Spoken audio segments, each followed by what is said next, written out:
ప్రతి అక్షరం ప్రజల పక్షం. HR9 న్యూస్ టీవీకి స్వాగతం, సుస్వాగతం. అందరికీ నమస్తే.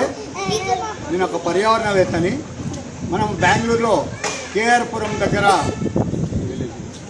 మేడల్లిలో ప్లాంటేషన్ చేస్తున్నాం. ఈ ముద్దుల చిన్నారుల చేతుల ద్వారా ఈరోజు మొక్కలు నాటించే కార్యక్రమం స్టార్ట్ చేస్తున్నాం. ఈరోజు ముఖ్యంగా ఈ ప్రోగ్రాం చేయడానికి మన టీచర్స్ డే, మన 7 స్టేట్స్లో మన ఇండియాలో ఉన్న ప్రతి టీచర్కి హ్యాపీ టీచర్స్ డే తెలుపుతున్నాను.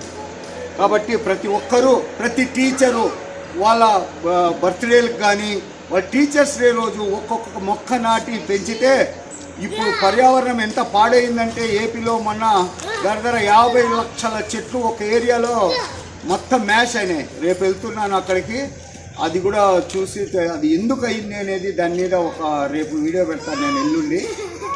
కాబట్టి ప్రతి ఒక్కరూ పర్యావరణాన్ని ఇట్లా ఇండ్ల దగ్గర మనిషికి 5 చెట్లు పెంచకపోతే ఆక్సిజన్ ప్రాబ్లం వచ్చి, ఇప్పుడు ఢిల్లీలో ప్రాబ్లం ఎట్లా అయింది సిలిండర్స్ వేసుకొని, అలా సిటీలో చాలా ప్రాబ్లం అవుతుంది. Next city in Bengaluru.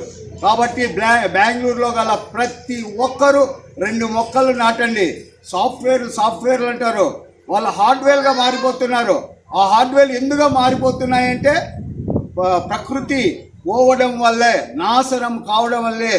ఇది మొత్తం ఇంతకుముందు నేను వచ్చినప్పుడు కాంక్రీట్ జంగల్గా మారిపోయింది. ఇప్పుడు కాంక్రీట్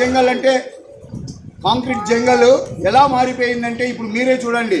లాస్ట్ టైం నేను ఇక్కడ వచ్చినప్పుడు మొత్తం మట్టి ఉండేది, ఆ నీళ్ళని ఇంకిపోయేది. కానీ ఇప్పుడు ఏమైంది, కనీసం ఇండ్ల దగ్గర ఇంకుడు గుంతలు బెంగళూరులో పెట్టడం లేదు.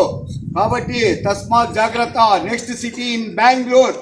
కాబట్టి ప్రతి ఒక్కరూ ఇప్పటికైనా మేల్కొండి. ఒక్కొక్క సాఫ్ట్వేర్ 5 నుంచి 10 చెట్లు మీరైతే ఏమైనా చేయగలరు. కాబట్టి ప్రతి ఒక్కరూ మొక్కలు పెంచండి, పెద్దగా చేయండి. నెక్స్ట్ బెంగళూరే ఖచ్చితంగా నేను రాసి పెడుతున్నా. ఈరోజు మీ డైరీలో రాసుకోండి. ఢిల్లీ తర్వాత బెంగళూరే ఆక్సిజన్ ప్రాబ్లం వస్తుంది. సిలిండర్స్ కొనాల్సి వస్తుంది. ఒక సిలిండర్ కొనాలంటే, ఒక సిలిండర్ 15 మినిట్స్ యూజ్ చేయాలంటే 300 రూపాయలు. అలాగే గంట సేపు ఇప్పుడు బెంగళూరులో 1200 రూపాయలు పెట్టి ఆక్సిజన్ కొంటున్నారు. కాబట్టి తస్మాత్ జాగ్రత్త. బెంగళూరు కాంక్రీట్ జంగల్ అయిపోయింది, ఇంకుడు గుంతలు లేవు, నీళ్లు పోవడంలే, చెరువులన్నీ పూడ్చేస్తున్నారు. కాబట్టి అవన్నీ జరగకుండా ఇప్పటికైనా పర్యావరణాన్ని రక్షించండి, మొక్కలు నాటండి, దాన్ని పెద్దగా చేయండి. జై హింద్.